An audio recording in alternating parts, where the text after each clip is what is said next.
हे जिज्ञासु आत्मा, तुम्हारा प्रश्न केवल एक प्रश्न नहीं, बल्कि मानवता की पीड़ा का वह चीत्कार है जो युगों से आकाश की ओर देख रहा है। तुम पूछते हो कि यदि वह परमपिता है, वह सर्वशक्तिमान है, तो एक नन्ही कली को कुचले जाने से क्यों नहीं रोकता?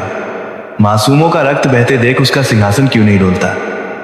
आओ इस रहस्य को भावनाओं से ऊपर उठकर ब्रह्म ज्ञान और कर्म विधान की दृष्टि से समझे। ईश्वर ने मनुष्य की रचना रोबोट या कठपुतली के रूप में नहीं की है।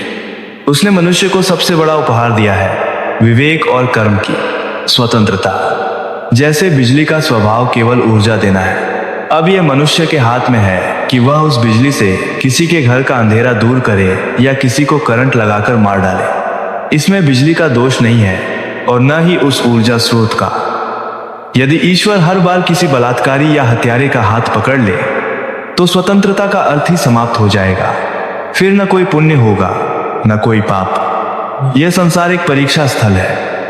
यदि शिक्षक ईश्वर हर बार विद्यार्थी मनुष्य का हाथ पकड़कर उत्तर लिखवाएगा, तो परीक्षा का कोई औचित्य नहीं रह जाएगा। ईश्वर करता नहीं, वह साक्षी है। यह समझना आवश्यक है कि हम कलयुग में जी रहे हैं। इस कालखंड में धर्म एक पैर पर खड़ा है। प्रकृति 3 गुणों से बनी है, सत्व, रजस और तमस। जब किसी मनुष्य के भीतर तमोगुण अंधकार, अज्ञान और क्रूरता अपनी चरम सीमा पर होता है, तो वह दानव बन जाता है। वह मासूम बच्चे, वह अभागा जीव उस समय उस दानव की क्रूरता का शिकार होता है। ईश्वर उस घटना को इसलिए नहीं रोकता क्योंकि वह उस अपराधी को अपना कर्म पूरा करने दे रहा है, ताकि उस अपराधी का घड़ा भर सके और उसे कठोरतम दंड के लिए तैयार किया जा सके। याद रखो, दंड विधान तत्काल नहीं पर अटल होता है। ये सुनने में बहुत कठोर लग सकता है, लेकिन शास्त्र कहते हैं गहनो कर्मणो गति। कर्म की गति बहुत गहन है। हम केवल इस जन्म को देखते हैं, जैसे हम किसी फिल्म का केवल एक दृश्य देख रहे हो, लेकिन ईश्वर पूरी फिल्म अनंत जन्मों की यात्रा देख रहा है। कई बार अकाल मृत्यु या भयानक कष्ट पिछले जन्मों के हण या आत्मा की उस यात्रा का हिस्सा होते हैं जहां उसे शरीर का त्याग कर मुक्त होना था। परंतु सावधान, इसका अर्थ यह कतई नहीं है कि अपराधी निर्दोष है।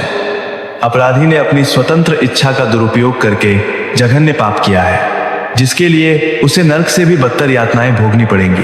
तुम ईश्वर को दोष देते हो, पर क्या समाज निर्दोष है? महाभारत में जब द्रौपदी का चीरहरण हो रहा था, तो कृष्ण तुरंत नहीं आए। क्यों? क्योंकि वे प्रतीक्षा कर रहे थे कि वहां बैठे भीष्म, द्रोण और धृतराष्ट्र अपना धर्म निभाएं। जब समाज, कानून और मनुष्य अपना कर्तव्य भूल जाते हैं, तो पाप घटित होता है।